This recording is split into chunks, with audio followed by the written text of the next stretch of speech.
નમસ્કાર, દૂરદર્શન સમાચારમાં આપનું સ્વાગત છે। શરૂઆત કરીએ મુખ્ય સમાચારથી। વન નેશન વન ટેક્સના નિર્ણયને ઐતિહાસિક ગણાવતા મુખ્યમંત્રી વિજયભાઈ રૂપાણી અમદાવાદમાં Gujarat sales tax bar association દ્વારા યોજાયેલા જીએસટી અંગેના સેમિનારને કર્યું સંબોધન। સમગ્ર દેશ સાથે ગુજરાત પણ 1 જુલાઈથી જીએસટી અપનાવવા માટે મક્કમ। ડિજિટલ ઇન્ડિયાની ઝુંબેશને અનોખું પ્રેરક બળ પૂરું પાડી રહ્યો છે ભાવનગર જિલ્લાનો વલ્લભીપુર તાલુકો। નગરપાલિકા ઉપરાંત તાલુકાના તમામ 40 ગામોમાં થઈ રહેલા સંપૂર્ણ ડિજિટલ વ્યવહારો થકી વલ્લભીપુરને મળ્યું છે દેશના પ્રથમ ડિજિટલ તાલુકા તરીકેનું બહુમાન। પંડિત દીનદયાળ ઉપાધ્યાય જન્મ શતાબ્દી વર્ષ નિમિત્તે 15 દિવસ સમયદાન આપનાર વિસ્તારકોના પ્રશિક્ષણ વર્ગની પૂર્વ તૈયારી રૂપે કમલમ ખાતે કાર્યશાળાનું આયોજન। વિજયભાઈ રૂપાણી, જીતુભાઈ વાઘાણી તથા વી સતીશે સંગઠનને મજબૂત કરવા આપ્યું માર્ગદર્શન। ટેક્સટાઇલ ક્ષેત્રે સહકારની ક્ષિતિજો વિસ્તારવા જાપાનનું ડેલિગેશન અમદાવાદની મુલાકાતે। પ્રધાનમંત્રીના નવેમ્બર પ્રવાસ દરમિયાન ઇન્ડિયન ટેક્સટાઇલ કમિટી અને ક્યુટેક વચ્ચેના એમઓયુ સંદર્ભે જાપાનમાં નિકાસ વધારવા કરાઈ ચર્ચા વિચારણા। કાયદા પાલન માટે શિસ્તબદ્ધ અને કડક પોલીસનો માનવીય ચહેરો। આત્મહત્યાના કિસ્સાઓ અટકાવવા ગુજરાત પોલીસે શરૂ કરી જીવન આસ્થા હેલ્પલાઇન। નિરાશ યુવાધન હોય કે પરીક્ષાના ભયથી ચિંતિત વિદ્યાર્થી, ટોલ ફ્રી નંબર પર મનોવૈજ્ઞાનિક તબીબ સમજાવટથી કરી રહ્યા છે નવી આશા અને જીવનનો સંચાર। સાહિત્ય ક્ષેત્રે ગ્રામીણ પ્રતિભાઓને વિકસાવવાની પ્રાથમિકતા હોવાનું જણાવતા ગુજરાત સાહિત્ય અકાદમીના નવનિયુક્ત પ્રમુખ પદ્મશ્રી વિષ્ણુભાઈ પંડ્યા। સાહિત્ય સાથે સદભાવના જાળવવાનું પણ એકેડેમીનું લક્ષ્ય।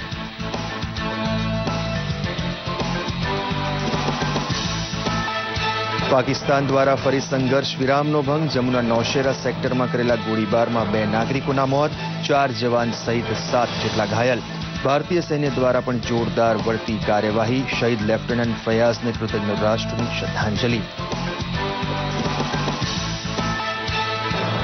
અમેરિકાએ પાકિસ્તાન સાથે જોડાયેલા આતંકી સંગઠનો ઉપર લગાવ્યો પ્રતિબંધ। મુંબઈના હુમલાના ષડયંત્રકાર હાફિઝ સઈદના જમાતુદ દાવા પર બાન।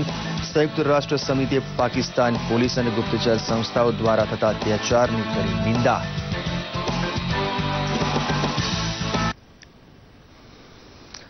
જોઈએ સમાચાર વિગતવાર। પાકિસ્તાન સતત જમ્મુ કાશ્મીરની નિયંત્રણ રેખાના આંતરરાષ્ટ્રીય સરહદ ઉપર ગોળીબાર કરી સંઘર્ષ વિરામનું ઉલ્લંઘન કરી રહ્યું છે। જમ્મુના નૌશેરા સેક્ટરમાં પાકિસ્તાનની સેનાએ આજે ફરી એકવાર ગોળીબાર શરૂ કર્યો હતો। તેમાં 2 નાગરિકોના મોત થયા છે જ્યારે 4 જવાન અને 3 નાગરિક ઘાયલ થયા છે। ભારતીય સેના દ્વારા પણ ગોળીબારનો જોરદાર વળતો જવાબ આપવામાં આવી રહ્યો છે। જમ્મુ જિલ્લાની હોસ્પિટલોમાં એલર્ટ જાહેર કરાયું છે અને તબીબી વ્યવસાય સાથે સંકળાયેલા તમામ કર્મચારીઓની રજાઓ રદ કરી દેવાઈ છે। તો અન્ય એક ઘટનામાં પુલવામામાં ટ્રોલમાં સેનાની એક ટુકડી પર આતંકવાદીઓએ ગોળીઓ ચલાવી હતી।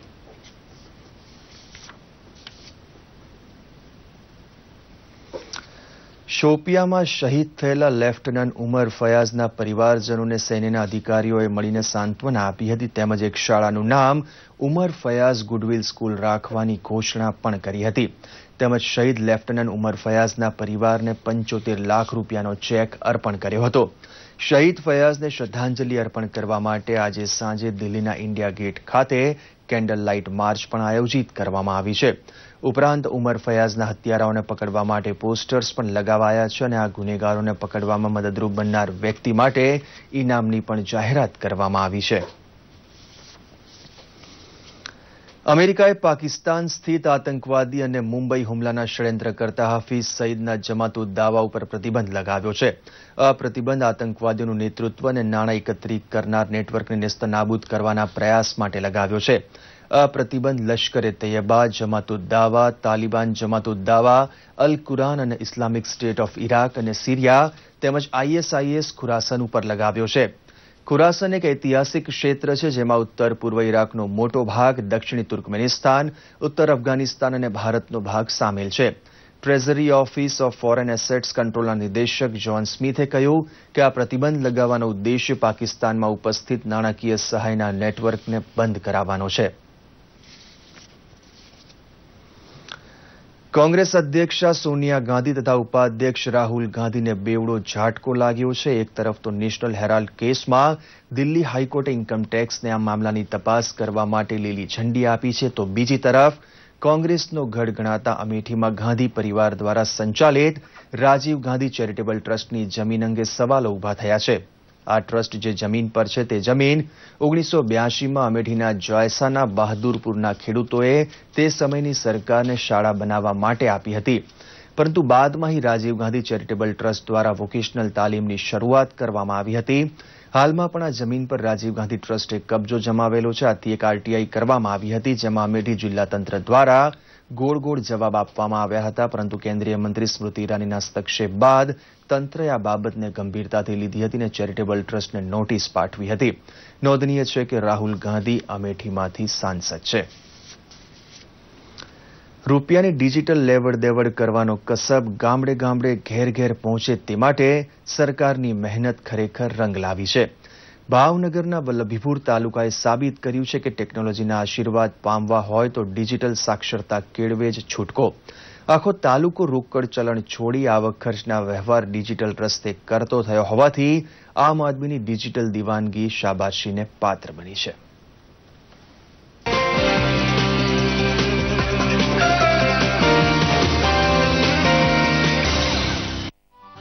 ભાવનગરનો 40 ગામ ધરાવતો વલ્લભીપુર તાલુકો દેશના પ્રથમ ડિજિટલ તાલુકાનું બિરુદ પામવા જેટલી સફળતા હાંસલ કરી ચૂક્યો છે.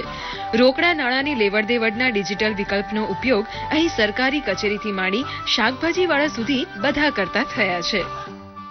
એમને ઘરે ઘરે જઈ દરેક વ્યક્તિની બેંક એકાઉન્ટ, એમનું આધાર કાર્ડ, એનું મોબાઈલ નંબર, એનું સીડિંગ થયેલું છે કે કેમ, એમની પાસે ડિજિટલ પેમેન્ટ માટેના કોઈ ઓપ્શન ઉપલબ્ધ છે કે કેમ, અને જો એ ઉપલબ્ધ હોય તો એનો ઉપયોગ કરતા ઘરમાં કઈ વ્યક્તિને આવડે છે એ સર્વે કરી અને તમામ ઘરે ઘર આપણે એ લોકોને ડિજિટલ પેમેન્ટ ઓપ્શન માટેની વિસ્તૃત જાણકારી સમજ આપી. જે લોકો પાસે ડિજિટલ પેમેન્ટ માટેના ડેબિટ કાર્ડ અથવા તો રૂપે કાર્ડ ઉપલબ્ધ નહોતા એ લોકોને એ ઉપલબ્ધ કરવામાં આવ્યા. 2500 જેટલા ભીમ એપ્લિકેશન ડાઉનલોડ કરી એનો ઉપયોગ કરવામાં આવ્યા. તમામ દુકાનધારકો અને જે નાના મોટા વિક્રેતાઓ હોય એમને પણ આ ડિજિટલ પેમેન્ટ ઓપ્શન ઉપલબ્ધ કરાવી અને પ્રાઇવેટ જે એપ્સ છે એના પેટીએમ છે, એરટેલ ડિજિટલ બેંક છે, એની મદદથી એ લોકોને પણ આ ડિજિટલ ઓપ્શન્સ ઉપલબ્ધ કરાવી અને એનો ઉપયોગ કરતા સમજાવ્યા. વલ્લભીપુરને ડિજિટલ તાલુકાનું બહુમાન અપાવવા માટે વહીવટી તંત્રએ કરેલી મહેનત કાબિલે-દાદ છે. સમગ્ર તાલુકાના તમામ ગામડાની વસ્તી બેંક ખાતું ધરાવતી હોય, બધાના આધાર કાર્ડ હોય અને મોબાઈલ ફોન વડે રૂપિયા ચૂકવી શકવાની જાણકારી પણ હોય, તે માટે ગામડે ગામડે ખૂબ જ મહેનત કરાઈ હતી. लोग आज आधार कार्ड से सभी ट्रांजैक्शन करते हैं. गांव के सभी रेशन शॉप को लोगों के आधार कार्ड और बैंक अकाउंट से लिंक अप कर दिया है. हमें गर्व है कि हमारा तालुका, हमारा तहसील देश का पहला डिजिटल तहसील बना. આંગળીના ટેરવે પૈસા ચૂકવવાનો રોમાંચ ભણેલા અને અભણ એમ સૌને એટલો ગમી ગયો કે સસ્તા ભાવના અનાજની દુકાન ઉપર પણ ડિજિટલ વ્યવહાર થવા લાગ્યા છે. રેશન કાર્ડ ઉપર અનાજ ખરીદવા આવેલા ગ્રાહકને માત્ર અંગૂઠો દબાવી આધાર સાથે જોડાયેલા બેંક ખાતામાંથી પૈસા કપાવી લેવાના હોય છે. પહેલા પેમેન્ટ હતું અમે કેશ પેમેન્ટ લેતા, હવે આધાર કાર્ડ આધારિત બેંક સાથે લિંક કરતા તમામ કાર્ડ હોલ્ડરોને અમે એના આધાર કાર્ડ છે એના ફિંગર આપે એટલે એના ખાતામાંથી પૈસા કપાઈને અમારા જે કરંટ એકાઉન્ટ છે એમાં અમારા પૈસા અમારે જે લેવાના થતા હોય, જે રકમ થતી હોય કાર્ડ હોલ્ડરોની, એ અમારા ખાતામાં જમા થઈ જાય છે. અને આ થતાં અમારે એક તો પરચુરણ વધઘટનો અમારે પ્રશ્ન રહેતો નથી. જે બિલ થતો હોય બિલ પ્રમાણે આવી જાય. ગ્રાહકો સાથે પણ અમારે લપ રહેતી નથી. અત્યારે અમને અંગૂઠો મૂકવાથી, રોકડ રકમ ન હોવાથી અમે ગમે ત્યાં અમારે માલ સામાનનો જે કાંઈ જથ્થો હોય, રેશન છે અથવા કોઈ પણ બીજી ત્રીજી વસ્તુ છે, એ અમે સરળતાથી આ ડિજિટલના માધ્યમથી અમે સરસ મજાનો આવો વ્યવહાર અમારો અત્યારે હાલમાં શરૂ છે. અને આ વસ્તુ જે કાંઈ થઈ એ અમને બધાને સરસ મજાનો લાભ કરી દીધો છે. હું રેશનિંગ લેવા આવું છું ત્યારે મારે પૈસા લઈને આવવા નથી પડતા. મારું આધાર કાર્ડ છે ને એમાંથી લિંક થઈને સીધું તે બેંકમાંથી કપાઈ જાય છે સિક્કો લઈને, એટલે અમારા માટે બહુ જ સારું છે અત્યારે. આ કપડા કે ચામડાના બટવામાં પૈસા લઈને બજારે નીકળતા લોકો હવે ડિજિટલ વોલેટમાં બેલેન્સ કરી ખરીદીમાં નીકળે છે. દવાની દુકાનેથી માંડી શાકભાજીના વેપારી સુધી સૌ કોઈ પેટીએમના પાટિયા ઝુલાવીને બેઠા છે. ચા પાણી માટે પણ ડિજિટલ પેમેન્ટ વલ્લભીપુરમાં થાય તેને પરિવર્તનનો પ્રતાપ ગણવો પડે. મેં છે ત્યાં પેટીએમની અમારા નગરપાલિકામાંથી સાહેબોએ કીધું, પછી મેં પેટીએમની ઓલી શરૂ કરી અને તેમનાથી મને ઘણો ફાયદો થયો. હું ગ્રાહકોને સમજાવતો જાઉં છું અને મારે નાણાકીય રીતે અને ધંધાકીય રીતે બહુ ફાયદો થાય છે. મારા ઘરે બીમાર છે અને દવાની ખરીદી માટે આવે છે. મોબાઈલથી દવાની ખરીદી કરી છે અને વલભીપુરમાં ભીમ અને પેટીએમની એપ્લિકેશનનો ખૂબ ઉપયોગ થાય છે અને ખીચામાં કઈ પૈસા છૂટા રાખવા પડતા નથી. કરિયાણાની દુકાન, મેડિકલ હોય કે કોઈ સ્ટોર હોય મોટો કે મોલ હોય, ત્યાં અમારે ક્યાંય રોકડેથી પેમેન્ટ કરવું પડતું નથી. કેશલેસ દ્વારા મોબાઈલથી અમે પેમેન્ટ કરી શકીએ છીએ. તો મારા ખીચામાં અત્યારે પેમેન્ટ છે નહીં, પણ આ કેશલેસથી દવા મળી જાય છે. મોબાઈલથી પેમેન્ટ કરી અને દવા મળી જાય છે. એટલે આ બહુ સારી સરકારની સુવિધાઓ છે. ઈરાદો હોય તો માણસ આખે આખો કોઈ પણ ઉંમરે બદલાઈ શકે છે તે વાત ડિજિટલ ક્રાંતિએ સાબિત કરી આપી છે. માનવ જિંદગીમાં ટેકનોલોજીનો પગપેસારો કેટલી હદે થયો છે તેના ફાયદાનું માપ કાઢવું હોય તો વલભીપુર જવું પડે.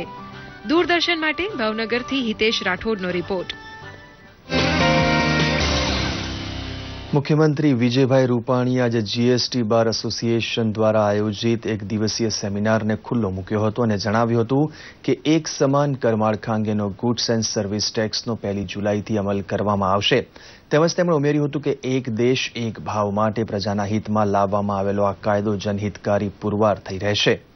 જીએસટીના અમલ અંગે મુખ્યમંત્રી રૂપાણીએ જણાવ્યું હતું કે સમગ્ર દેશની સાથે ગુજરાતમાં પણ તારીખ 1 જુલાઈ 2017થી જીએસટીના ઐતિહાસિક નિર્ણયનો અમલ કરી દેવામાં આવશે અને જીએસટી કરમાળખાના સુધારાની દિશામાં એક મહત્વપૂર્ણ એક્ટ સાબિત થશે. જીએસટીથી રાજ્યોના વહીવટને પારદર્શી, ઓનલાઈન અને સરળ બનાવવામાં જીએસટીની ભૂમિકા મહત્વની બની રહેશે તેમ પણ મુખ્યમંત્રીએ જણાવ્યું હતું. સેમિનારમાં ગુજરાત સરકારના સેલ્સ ટેક્સ, એક્સાઇઝ, નાણાં વિભાગના પદાધિકારીઓ, વિવિધ કાયદા નિષ્ણાતો તથા જીએસટી બાર એસોસિએશનના વિવિધ શાળાના પ્રમુખશ્રીઓ અને સભ્યશ્રીઓ ઉપસ્થિત રહ્યા હતા. કોમર્સ, ગુજરાત સેલ્સ ટેક્સના એસોસિએશનો, ગુજરાતના વેપારીઓ 5 લાખથી વધુ રજીસ્ટ્રેશન વેપારીઓના થઈ ગયા છે. એટલે ગુજરાત તૈયાર છે અને જીએસટી આવવાથી ગુજરાતને અને દેશને લાભ થશે. ગુજરાત રાજ્ય પોતાના ખર્ચે આ કામ કરી રહ્યું છે. એટલે બજેટમાં ક્યાંય કેન્દ્ર સરકારના પૈસા આવશે અને પછી આ થશે એવું છે જ નહીં. બજેટમાં રાજ્ય સરકાર પૈસા વાપરવાની છે. 6,000 કરોડના ટેન્ડરોના વર્ક ઓર્ડર અપાઈ ગયા છે. આગળ બીજા 5,000 કરોડનું કામ થઈ ગયું છે. સૌની યોજના પૈસાના વાકે કોઈ કાર્ય અટકશે નહીં અને અમે એ સૌની યોજનાનું કામ પૂર્ણ કરીને જ ટૂંક સમયમાં જ પૂર્ણ કરીને રહીશું. ભાજપ પ્રદેશ અધ્યક્ષ જીતુભાઈ વાઘાણીની અધ્યક્ષતામાં અને રાષ્ટ્રીય સંગઠન મંત્રી વી સતીશ અને પ્રભારી ભૂપેન્દ્ર યાદવની ઉપસ્થિતિમાં પ્રદેશ કાર્યાલય કમલમ ખાતે બેઠક મળી હતી. પંડિત દીનદયાળ ઉપાધ્યાય જન્મ શતાબ્દી વર્ષ નિમિત્તે 15 દિવસ સંવિધાન આપનાર વિસ્તારકના પ્રશિક્ષણ વર્ગની પૂર્વ તૈયારી માટે આ બેઠકનું આયોજન કરવામાં આવ્યું હતું. બેઠકની વિગત આપતા પ્રદેશ અધ્યક્ષ શ્રી વાઘાણીએ જણાવ્યું હતું કે કાર્યશાળામાં વિસ્તારક યોજનાની કામગીરી સહિતની વિવિધ બાબતો અંગે પ્રદેશ અગ્રણીઓએ ચર્ચા કરી હતી અને પ્રદેશના સંગઠનને મજબૂત કરવા ઉપર ભાર મૂક્યો હતો.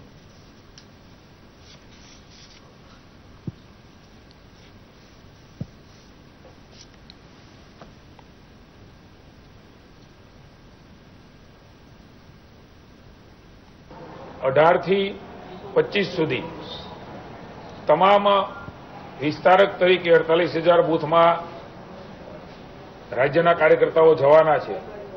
એમનો પણ એક વર્કશોપ એ જિલ્લામાં થવાના છે. કોઈ જગ્યાએ 1,500 જેટલા બૂથ હોય, 1,700 જેટલા બૂથ હોય તો 2-3 વર્ગ થશે. કોઈ જગ્યાએ બૂથ ઓછા હોય તો 1 વર્ગ થશે. કુલ મળીને વિસ્તારકની પૂર્વ ભૂમિકા એમણે જઈને કરવાના કામો એ નક્કી થયા છે. પ્રમાણે એમને એ વર્કશોપમાં સમજાવવામાં આવશે. એટલે ક્લેરિટી સાથે કાર્યકર્તા ભારતીય જનતા પાર્ટી, દીનદયાળજી, રાજ્ય અને કેન્દ્ર સરકારની યોજનાઓ એ જનજન સુધી પહોંચાડવા માટેનો અમારો વિચાર, પંડિતજીને સામાન્ય જનજીવનની અંદર એમના વિચારોને અમારા કાર્યથી જીવંત રાખવા માટે આ સમગ્ર અમારી વિસ્તારક યોજના એ થવાની છે અને આજે એના માટે કાર્યશાળા અહીંયા કમલમ ખાતે રાખી છે. પ્રધાનમંત્રીના નવેમ્બર 2016ના જાપાન પ્રવાસ દરમિયાન ઇન્ડિયન ટેક્સટાઇલ કમિટી તથા ક્યુટેક વચ્ચે એમઓયુ કરવામાં આવ્યા હતા. જેના અનુસંધાનમાં જાપાન ડેલિગેશન દ્વારા અમદાવાદ ખાતે અટીરા સ્થિત લેબોરેટરીની મુલાકાત લેવામાં આવી હતી.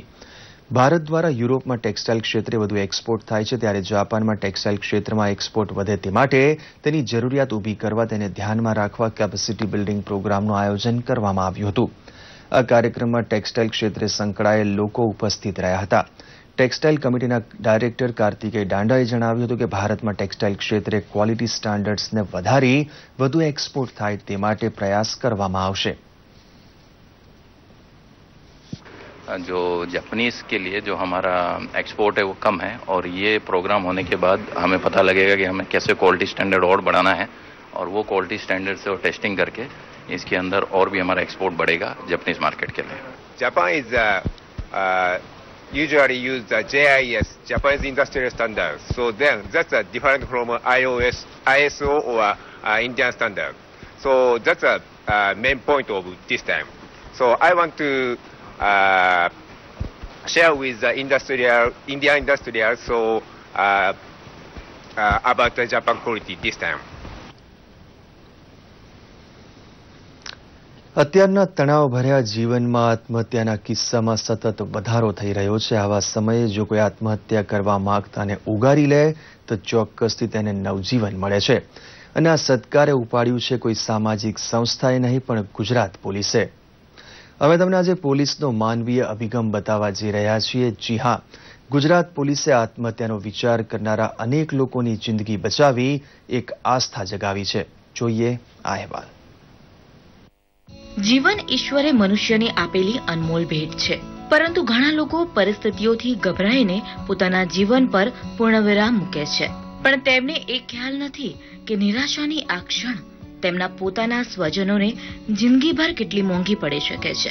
આવી ક્ષણમાં જો આવી વ્યક્તિ પોતાના મનની વાત કોઈને કહી દે તો કદાચ ઘણું બધું બદલાઈ શકે છે. मुझे एक मानसिक बीमारी है जिसे बॉर्डरलाइन पर्सनालिटी डिसऑर्डर कहा जाता है. उसकी वजह से मेरे मूड में बहुत सारे चेंजिंग आते हैं. मैं अपने आप को काटती भी रहती हूँ. उसकी वजह से मेरे को बहुत सारे लोगों को सामना करना पड़ता है. मेरे फैमिली और मेरे फ्रेंड लोगों भी मुझे समझ नहीं पाते हैं. एक बार मैंने जीवन आस्था में कांटेक्ट किया और उनसे काउंसलर से मेरी बात हुई. उन्होंने मुझे मेरी बात सुनी और समझी. उसकी वजह से आज मैं ठीक हूँ. જ્યાં જીવ છે ત્યાં આસ્થા છે અને જીવનમાં આસ્થા બનાવી રાખવા માટે ગુજરાત પોલીસે અનોખો પ્રયાસ કર્યો છે. આપણા દેશમાં યુવાનોની એકલતા મોટી સમસ્યા છે, જેના કારણે યુવાનો ક્યારેક પોતાના જીવનને જ સમાપ્ત કરવા પર ઉતરી આવે છે. સાથે જ ઘરેલું અણબનાવના કિસ્સા પણ આત્મહત્યાના પ્રમાણમાં વધારો કરે છે. ગુજરાત પોલીસે આવા લોકો માટે જીવન આસ્થા નામની હેલ્પલાઇન શરૂ કરી છે. पिछले लगभग 18 महीने से लगभग 1.5 साल से ये हेल्पलाइन यहाँ कार्यरत है और इस समय काल में लगभग 20,000 कॉल्स हमारे काउंसलर्स के द्वारा रिसीव किए गए हैं एंड 20,000 कॉल्स में से लगभग 250 कॉल्स ऐसे थे जो जिनको बोल सकते हैं कि सीवियर सुसाइडल टेंडेंसी वाले थे और उनमें से भी लगभग 50 के आसपास 52 केसेज में लोग सुसाइड करने वाले थे और उनकी हेल्प की गई और उसकी वजह से उनकी जिंदगी बच सकी. ગાંધીનગર પોલીસ વડાના કાર્યાલયમાં જ કાઉન્સિલર, મનોચિકિત્સક, તબીબ આ સામાજિક કાર્યમાં પોલીસને સાથ આપી રહ્યા છે અને ગર્વથી કહી રહ્યા છે કે ગત 1.5 વર્ષમાં અમે 52 વ્યક્તિઓનું અમૂલ્ય જીવન બચાવ્યું છે. સાથે સંતોષ પણ વ્યક્ત કરી રહ્યા છે કે અમારા પ્રયાસો ચોક્કસથી સફળ બન્યા છે. પરીક્ષાના સમયે વિદ્યાર્થીઓના મોટી સંખ્યામાં જીવન આસ્થામાં ફોન આવે છે, જેનો રેશિયો ન માત્ર ગુજરાત જ પરંતુ ગુજરાત બહાર પણ વધુ હોવાથી તે દેશભરમાં જાણીતી બની છે. अक्सर कॉल्स आते हैं जो करियर के रिलेटेड होते हैं और इंटरपर्सनल रिलेशनशिप्स के रिलेटेड होते हैं. एग्जामिनेशन का, बोर्ड एग्जाम का माहौल रहा था. पिछले 2-3 महीनों में तकरीबन हमने 3,500 कॉल्स रिसीव किए थे सिर्फ स्टूडेंट से, जहां पे हमने सिर्फ उनकी एकेडमिक समस्याओं पे ध्यान दिया था और उस रिलेटेड उनकी क्वेरीज को, उनकी समस्याओं का उन्हें सुझाव दिया था. આત્મહત્યા કોઈ પણ સમસ્યાનું સમાધાન નથી, પરંતુ તેનો સામનો કરવાની જરૂર છે. જે નિરાશ છે અને પોતાના મનની વાત કોઈને કહેવા માંગે છે તો ટોલ ફ્રી નંબર 1800 0 પર ફોન કરીને આ સમસ્યાનું નિરાકરણ લાવી જીવનમાં નવી ઉર્જા ભરી શકે છે. દૂરદર્શન સમાચાર માટે કૃષ્ણા શાહની સાથે અંકિત સિંહનો રિપોર્ટ, ગાંધીનગર. ગુજરાત સાહિત્ય અકાદમીના પ્રમુખ તરીકે વરિષ્ઠ પત્રકાર તથા સાહિત્ય સર્જક પદ્મશ્રી વિષ્ણુભાઈ પંડ્યાની નિમણૂક કરવામાં આવી છે. નવનિયુક્ત પ્રમુખ વિષ્ણુભાઈ પંડ્યાએ જણાવ્યું હતું કે આગામી દિવસોમાં સાહિત્યની સાથે સદભાવના જાળવવાનું પણ કાર્ય કરવામાં આવશે. પત્રકારત્વ, ઇતિહાસ, સાહિત્યની સાથે સાથે રાખીને સાહિત્યને વધુ વિકસાવવામાં આવશે તથા નાના ગામમાં રહેલા લોકો જે સાહિત્ય સાથે જોડાયેલા છે તેમનામાં રહેલી સુષુપ્ત શક્તિઓને વિકસાવવામાં આવશે. અને વર્તમાન યુવા પેઢી જે છે 21મી સદીની, એની પાસે પ્રિન્ટ મીડિયા છે, ઇલેક્ટ્રોનિક મીડિયા છે, ડિજિટલ મીડિયા છે, 3 વસ્તુઓ છે. અને 3 વસ્તુઓમાં પોતાને અભિવ્યક્ત થવાનો મોટો સ્કોપ છે. એ સ્કોપને યોગ્ય દિશા ઉપર વાળીને નવા યુવકો અને યુવતીઓ પોતાની અલગ અલગ ક્ષેત્રની, મેં કહ્યું એમ કવિતા, વાર્તા, નવલિકા, નવલકથા, ઇતિહાસ કથા, નિબંધો, આવા વિવિધ વિષયો ઉપર કામ કરતા થાય, સંશોધન કરે, વાંચન કરે ને લેખન કરે. આ એક માહોલ પેદા કરવો પડે. સાહિત્ય અકાદમી યથાશક્ય જેટલી એની પાસે તાકાત છે અને બધાને સાથે લઈને આ કામ કરવું, એવી અમારી મને ઈચ્છા છે અને એ કામ અમે જરૂર આગળ ધપાવીશું એવું લાગે છે. સુરેન્દ્રનગરના ચોટીલા ખાતે સામાજિક ન્યાય અને અધિકારીતા વિભાગ, ગાંધીનગર અને ચોટીલા નગરપાલિકાના સંયુક્ત ઉપક્રમે પંડિત દીનદયાળ નગર લોકાર્પણ અને ચેક વિતરણ કાર્યક્રમ આયોજિત કરવામાં આવ્યો હતો. આ કાર્યક્રમમાં સામાજિક ન્યાય અને અધિકારીતા મંત્રી આત્મારામ પરમારના હસ્તે આવાસોની ફાળવણી કરવામાં આવી હતી. મંત્રી આત્મારામ પરમારે જણાવ્યું હતું કે પંડિત દીનદયાળ નગર લોકાર્પણ માટે 240 આવાસોની ફાળવણી કરવામાં આવી છે.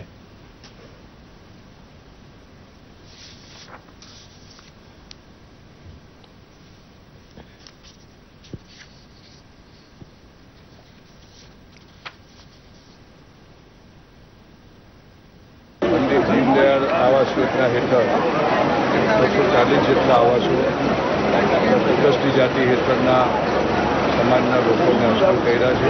એવા સમાજના લોકોને અમે ચાવી અર્પણ કરી છે કે જે સમાજના છેવાડાના વર્ગના છે, તેની પાસે રહેવાનું મકાન અને સાચા અર્થમાં જેને ઘરનું ઘર આપી શકાય એવી આ યોજનાનું અમે આજે અર્પણ કર્યું છે.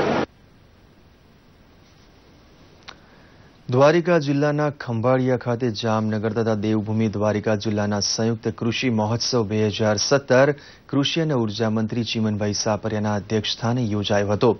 આ પ્રસંગે ચીમનભાઈ સાપરિયાએ જણાવ્યું હતું કે ચાલુ વર્ષે કૃષિની આવક 1.26 લાખ કરોડ થઈ છે. તેમણે ઉમેર્યું હતું કે ચાલુ વર્ષે 2 જિલ્લા વચ્ચે કૃષિ મહોત્સવના મેગા કાર્યક્રમ યોજવામાં આવી રહ્યા છે, જેથી વિવિધ સ્ટોલમાંથી ખેડૂતો માર્ગદર્શન મેળવી વૈજ્ઞાનિક ઢબે આધુનિક ખેતી કરતા થશે. રાજ્ય સરકારે ખેડૂતોના હિત માટે એક સર્વે નંબરમાં 2 કનેક્શન આપવાનો મહત્વનો નિર્ણય કર્યો છે અને ચાલુ વર્ષમાં તમામ ખેડૂતોને વીજ કનેક્શન મળી રહે તેવું આયોજન કરવામાં પણ આવી રહ્યું છે. પાણી પુરવઠા મંત્રી બાબુભાઈ બોખીરિયાની ઉપસ્થિતિમાં પ્રગતિશીલ ખેડૂતોને ઇનામો આપી સન્માનિત કરવામાં આવ્યા હતા.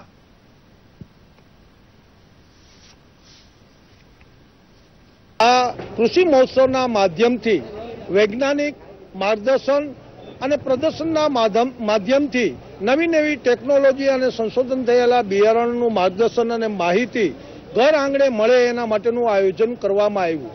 ચાલુ વર્ષની અંદર 2 જિલ્લા વચ્ચે એક મોટા કાર્યક્રમનું આયોજન કરી રાજ્યની અંદર આવા 17 મેગા કાર્યક્રમ કરવાનું રાજ્ય સરકારે આયોજન કર્યું છે. ખૂબ વિશાળ મોટી સંખ્યાની અંદર ખેડૂતો ઉપસ્થિત રહી જુદા જુદા સ્ટોલની પણ મુલાકાત લઈ અને વિઝિટ કરી છે અને એનો લાભ આગામી દિવસોની અંદર ખેડૂતોને ખૂબ મોટા પ્રમાણની અંદર મળશે.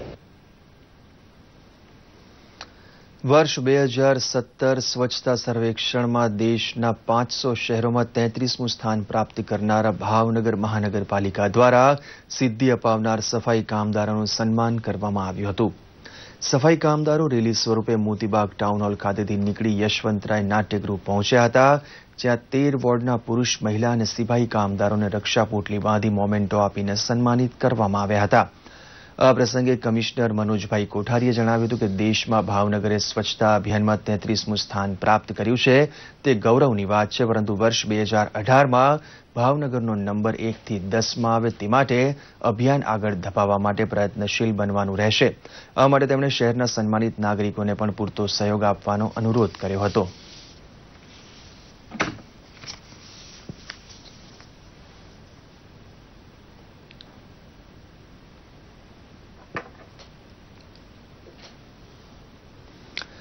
હવે જોઈએ સોશિયલ મીડિયામાં ટ્રેન્ડ થયેલા કેટલાક સમાચારોનો અમારો ખાસ રિપોર્ટ સોશિયલ કનેક્ટ.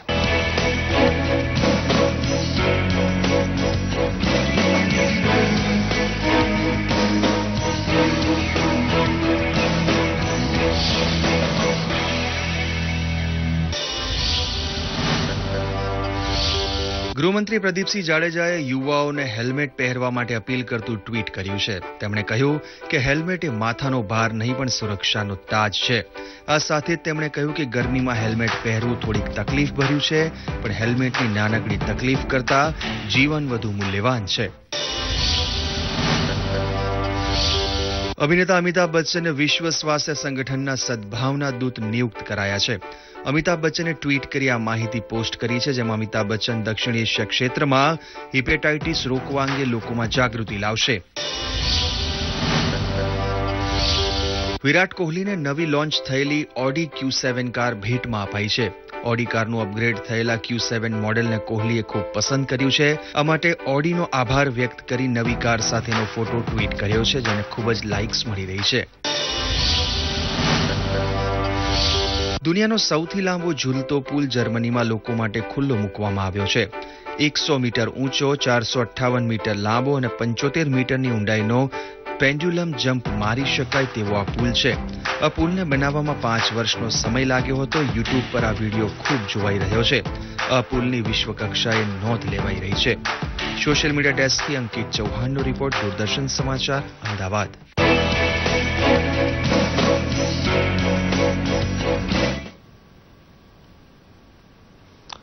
તો આ સાથે જ આ બુલેટિન સમાપ્ત કરીએ છીએ. નમસ્કાર.